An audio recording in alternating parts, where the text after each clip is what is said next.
So Rami asks, what are the top three things you would have started learning about earlier now that you are a CEO?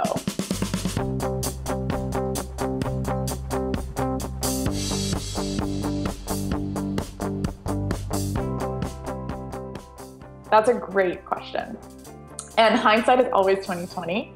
I think the number one most important thing that I would encourage anyone in any capacity, CEO or not, to really focus on in a startup is communication, right? How do you express your perspective on this incredible idea that you guys are all working towards in the clearest way possible? And how do you give feedback that the person on the receiving end can actually listen to?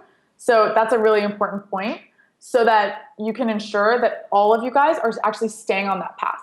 Because what happens is you build a team of really motivated and passionate individuals, and that's incredible. That's kind of step one, right? As a CEO, you've just got to be able to find and retain incredible talent and motivate them to accomplish what it is that you guys want to accomplish as part of your company vision.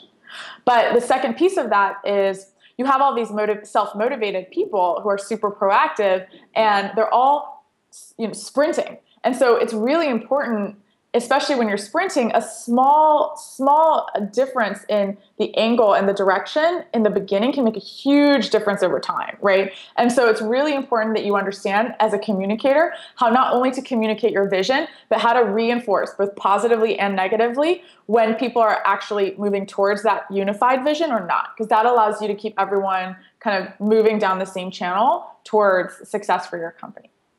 I would say that's the most important thing. That's honestly number one and number two.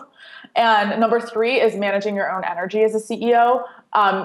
You are anchoring the other people in your team and your company. If you come to work passionate about what you're doing with your game face on, if you are excited about new ideas, if you're open to feedback, if you're having these conversations, people will learn that that's okay and that that's welcomed and celebrated. And so you need to get yourself mentally to a place where you're ready to be the leader that you want to see, right? Really important. You need to be the leader that you want to see. And don't be afraid to lean on other people to get to that point. So I work with a career coach I have from our first year on. It was actually one of our incredible advisors who recommended her to me. And she is someone who that advisor works with personally.